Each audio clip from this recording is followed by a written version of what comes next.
శుభకార్యాలకు పూజార్ల కోసం వెతుకుతున్నారా? పూజారీస్.com లో అతి తక్కువ ధరలకే పూజార్లను ముందే బుక్ చేసుకోండి. వెంటనే కాల్ చేయండి. వీక్షకులందరికీ నమస్కారం. అందరికీ కూడా నూతన ఆంగ్ల సంవత్సర శుభాకాంక్షలు. ఈ 2024వ సంవత్సరం మీ అందరికీ కూడా ఆయురారోగ్య అష్టైశ్వర్యాలను ప్రసాదించి మీరు అనుకున్నటువంటి తలపెట్టినటువంటి కార్యక్రమాలన్నీ కూడా దిగ్విజయంగా పూర్తి అవ్వాలి అని చెప్పి మనస్ఫూర్తిగా భగవంతుడిని ప్రార్థిస్తూ, ఇక ధనురాశి వారికి ఈ సంవత్సరం ఏ విధమైనటువంటి శుభాశుభ ఫలితాలు కలగబోతూ ఉన్నాయో ఈ వీడియో ద్వారా క్లుప్తంగా తెలుసుకునేటువంటి ప్రయత్నం చేద్దాం. ముఖ్యంగా ధనురాశి వారికి నేనంటే ప్రత్యేకమైనటువంటి ప్రేమ. నేను ఏ ఛానల్లో చెప్పినా కూడా ధనురాశి వీడియో చాలా ఎక్కువగా వైరల్ అవుతూ ఉంటుంది. 2020 దగ్గర నుండి, అంటే అంత మునుపు దగ్గర నుండి కూడా ఏదైనా ఖచ్చితత్వాన్ని మనం భవిష్యదర్శిని ద్వారా ప్రదర్శిస్తూ ఉన్నాం. బాగుంది అంటే బాగుంది, బాలేదంటే బాలేదు. ఎందుకంటే ఇది జీవితానికి సంబంధించినటువంటి విషయం. ఒకవేళ బాగుంది అంటే ఫైన్, అసలు మనం ముందుకు వెళ్ళిపోవచ్చు. బాగా లేకపోతే ఏ ఏ విధానాల్లో బాగా లేదు అనేటువంటి విషయాన్ని దృష్టిలో పెట్టుకుని ఆ కోణంలో దాన్ని తప్పించుకుని ముందుకు వెళ్ళాలి, అంతే శాస్త్రం. ఇందులో బాగా లేని సమయాన్ని నేను మీరు ఏమి మార్చలేము. కానీ ఎలా బాలేదు, ఉదాహరణకి ధనురాశి వారు లేదా ఇంకొక రాశివారు ఈ సంవత్సరంలో ఉద్యోగాన్ని వదిలిపెట్టకూడదు, వ్యాపారాలు ప్రారంభం చేయకూడదు అని అన్నాం అనుకోండి. ఒకానొక సందర్భంలో మీకు ఆలోచన వస్తుంది ఉద్యోగం వదిలేసి వ్యాపారం చేయాలని. అది తప్పు అని మీరు గ్రహించాలి, అంతే. అక్కడ వరకు ఈ శాస్త్రం ఉపయోగపడుతుంది. కాబట్టి ఈ చెప్పేటువంటి వీడియోలో ప్రతి మాటని కూడా స్కిప్ చేయకుండా పూర్తిగా వినండి.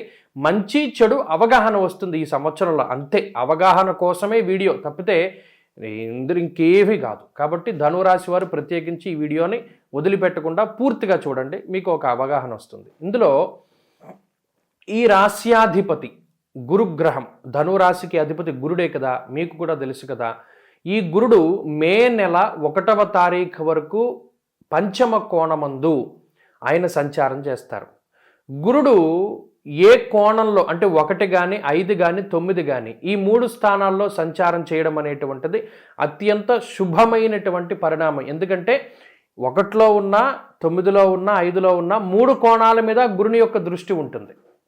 కాబట్టి అటు 1, 5, 9, ఇప్పుడు 5లో ఉన్నారు కాబట్టి 9 మీద, జన్మరాశి అయినటువంటి ధను మీద కూడా గురుని యొక్క దృష్టి ఉంటుంది. ఇది ఒక మంచి విషయంగా చెప్పచ్చు.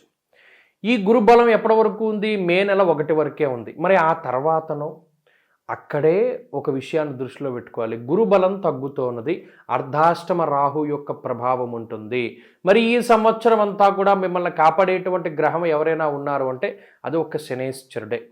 తృతీయ స్థానంలో శని చాలా బలీయమైనటువంటి ఉపజయ స్థానమందు ఆయన సంచారం చేస్తున్నారు. కాబట్టి ఈ సంవత్సరం మొత్తము కూడా శనేశ్వరుడు యోగాన్ని కలగజేస్తారు.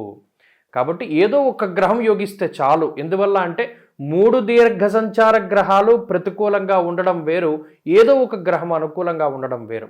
ఒక గ్రహం అనుకూలంగా ఉంటే చాలు జీవితంలో. ఎందుకంటే అందులోనూ శనేశ్వరుడు చాలా గొప్ప గ్రహం. ఆయన ఆయుర్దాయానికి కారకుడు. ఎప్పుడైతే ఆయుర్దాయము, ఆరోగ్యము మీ చేతిలో ఉందో అన్నీ మీ చేతిలోకి వస్తాయి. ఇప్పుడు గురుడు పంచమంలో ఉన్నారు. బుద్ధి, ప్రజ్ఞ, మేధా సంపత్తి, సంతతి మీ మాట వినడం, అంటే మీ సంతానం మీ మాటని గౌరవించడం, మీరు చెప్పింది చేయడం, కుటుంబ సభ్యులు మీ వెనక నడుస్తూ ఉండడం, మీరు చెప్పింది వింటూ ఉండడం, ఇవన్నీ కూడా అదృష్టం. అది అదృష్టం. ఆరోగ్యం ఉండడం అనేటువంటిది సౌభాగ్యం, ఆరోగ్యం అనేటువంటిది భాగ్యం. మరి ఈ రెండూ కూడా ధనురాశి వారికి ఉన్నాయి. ఈ సంవత్సరంలో తృతీయ స్థానంలో శని ఉన్నంత వరకు, అంటే ఈ సంవత్సరం మొత్తం కూడా ఉంటారు.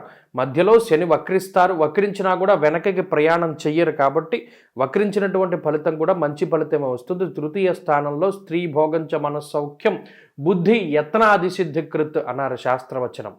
అంటే అనుకున్నటువంటి కార్యక్రమాలన్నీ కూడా అనుకున్నదే తడవుగా పూర్తి చేయడానికి కావలసినటువంటి సంకల్ప బలాన్ని శనేశ్వరుడు ఇస్తారు. ఆ పట్టుదల, ఆ సంకల్ప బలం, అలాగే ఆ ఆలోచనల యొక్క పరంపర, కార్యాచరణ, కార్యదక్షత, క్రమశిక్షణ, ఇవన్నీ కూడా శనేశ్వరుడు ఇస్తారు. కాబట్టి ఈ సంవత్సరంలో ఒక ఇల్లు కొనుక్కోవాలి, లేదా స్థలం కొనుక్కోవాలి, లేదా శుభకార్యక్రమం చేయాలి, లేదా సంతతిని పొందాలి, లేదా మరి ఏ ఇతరత్ర వాహనం కొనాలి, ఇలా ఏదైతే మీ యొక్క ఆలోచనలు ఉంటాయో అవన్నీ కూడా కార్యరూపం దాల్చి సిద్ధించడానికి అవకాశం ఉంటుంది. ఉద్యోగంలో పదోన్నతిని పొందాలి, లేదా ఉద్యోగంలో ఆన్సైట్ వెళ్ళాలి, విదేశాలకు వెళ్ళాలి, చదువు పరంగా విదేశాలకు వెళ్ళాలి, ఇలా ఏ పరమైనటువంటి కోరికనైనా సరే సిద్ధింపజేయడానికి శని కారణమవుతారు. ఆయుర్దాయాన్ని, అదృష్టాన్ని, పట్టుదలని, సంకల్ప బలాన్ని శని ఇస్తున్నారు. కాబట్టి అసలు భయమే లేదు అసలు ఈ సంవత్సరం. దీనితో పాటు మే నెల వరకు గురుడి యొక్క బలం ఉంటుంది. రాస్యాధిపతి పంచమంలో ఎప్పుడైతే అనుకూలంగా ఉన్నారో అటు ధనానికి, అలాగే మీ యొక్క స్థితిగతులకి, మీ యొక్క లగ్జరీకి, అలాగే మీ యొక్క కంఫర్ట్స్కి ఆయన అనుకూలతని ఇస్తారు. పంచమం పుత్రాన్ బుద్ధిం పూర్వపుణ్యంచ పుంసాం మంత్రాం నీతిం మానసం మంత్ర విద్యాం. వీటన్నిటికీ పంచమం కీలకం. అంటే మీ మంత్రశక్తిని పెంచుకోవడానికి, దైవబలాన్ని పెంచుకోవడానికి, అదృష్టం కోసం, సంతానం కోసం, బుద్ధి, వీటన్నిటికీ కారణమైన స్థానంలో గురుడు ఉన్నప్పుడు అర్ధలాభం తదైశ్వర్యం స్వకర్మ రతిహర్షితం. అనుకున్నటువంటి పనులన్నీ కూడా పూర్తి అవుతాయి. మిమ్మల్ని నమ్ముకుని జీవనాన్ని సాగిస్తూ ఉన్నటువంటి వారందరూ కూడా ఆనందదాయకంగా ఉంటారు. అర్ధలాభం తదైశ్వర్యం. అర్థం అంటే డబ్బు.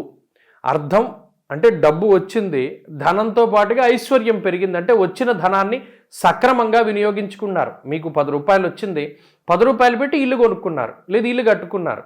ఇలా ఐశ్వర్యం పెరుగుతుంది. అలాగే వివాహాది శుభ కార్యక్రమాలు, సంతానం, ఇవన్నీ కూడా చెప్పుకున్నాం కదా. అలాగే గురుడిచ్చేటువంటి శుభ ఫలితాల్లో ఇంకోటి విద్య. మంచి విద్యని ప్రసాదిస్తారు.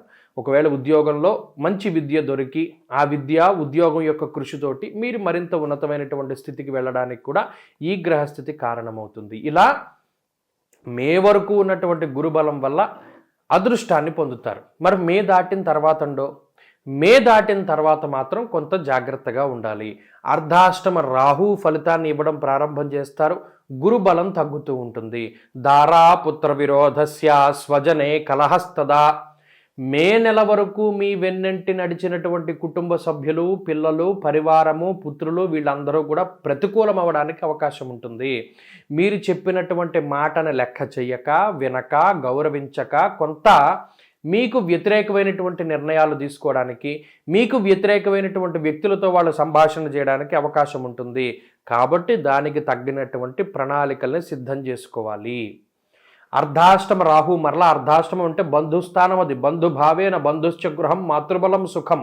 మరి ఆ స్థానంలో రాహు ఉండడం చిత్తభ్రంశం, వాతరోగం, స్త్రీ మూలస్య ధనక్షయం. చిత్తము అంటే ఆలోచన. చతుర్థ స్థానమందు రాహువు సంచరించడం, షష్ఠ స్థానమందు గురుడు సంచరించడం వల్ల స్వయంకృతాపరాధాలే చేస్తారు. అది ఒక్కటి గుర్తుపెట్టుకోండి. ఎవడో పక్కవాడు వచ్చి మనల్ని నాశనం చేయడు, మీ ఆలోచనలే మిమ్మల్ని నాశనం చేసేస్తాయి అన్నాడు. అందువల్లనే ఆలోచనలు వచ్చినప్పుడు వెంటనే ఆచరించకూడదు. మే దాటిన తర్వాత నుండి ఒకటికి 2 సార్లు ఆలోచన చేసి గురువుల యొక్క అనుమతి, అనుజ్ఞ తీసుకుని ముందుకెళ్ళడం. జాతకంలో ఉన్నటువంటి దశాంతర దశలు బాగున్నాయా లేదా చూసుకోవాలి. ఉద్యోగం మానేసి వ్యాపారం చేయకూడదు, లేదా వ్యాపారాన్ని విస్తరించడాలి, లేదా ఇంకో వ్యాపారం ప్రారంభించడానికి, వీటన్నిటికీ కూడా ఆలోచన అవసరము. వివాహాది శుభ కార్యక్రమాలు, మీ పిల్లనిచ్చినా, పిల్లాన్ని లేకపోతే ఇంకొకరితో వివాహం చేసినా, ఏదైనా సరే జాగ్రత్తగా ఉండాలి. అప్పుడు మీ దగ్గర నుండి కుటుంబపరమైనటువంటి విషయాల పట్ల మాత్రమే జాగ్రత్తగా ఉండాలి. మిగతావన్నీ కూడా అత్యద్భుతంగా ఉన్నాయి. ఒక కుటుంబ విషయాలు, అలాగే ప్రయాణాల విషయాలు మాత్రమే కొద్ది జాగ్రత్తగా చూసుకుంటే సరిపోతుంది. ఈ సంవత్సరం అంతా కూడా గురు శనుల యొక్క అనుకూలతతోటి ధను రాశి వారికి అత్యద్భుతమైనటువంటి స్థితి, ఆర్థిక ఉన్నతి, ఆరోగ్యాభివృద్ధి, సంతానాభివృద్ధి, సౌభాగ్యాభివృద్ధి, ఇవన్నీ కూడా కనబడుతూ ఉన్నాయి. ఈ రాహు దోషాన్ని తొలగించుకోవడానికి షష్ఠి, శుక్లపక్షంలోనూ కృష్ణపక్షంలోనూ 2 షష్ఠులు ఒక నెలకొస్తాయి. కాబట్టి సర్పసూక్తంతో సుబ్రహ్మణ్యేశ్వర స్వామికి అభిషేకం చేయాలి. బెల్లము, తెల్ల నువ్వులు కలిపినటువంటి పదార్థాన్ని నివేదన చేసి దాన్ని పంచిపెడుతూ ఉండడం.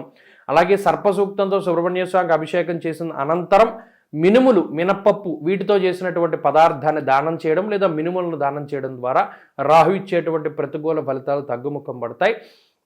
ప్రతిరోజు చదువుకోదలుచుకుంటే అమ్మవారి యొక్క దేవీ ఖడ్గమాల స్తోత్ర పారాయణం చాలా మంచి ఫలితాన్ని ఇస్తుంది. చక్కగా ఏదైనా ఒక కుంకుమని చేతితో ఇలా పట్టుకుని ఈ దేవీ ఖడ్గమాల స్తోత్రాన్ని చదువుకుని అప్పుడు చదివిన తర్వాత ఆ బొట్టు పెట్టుకోండి, మంచి ఫలితాన్ని సాధించగలుగుతారు.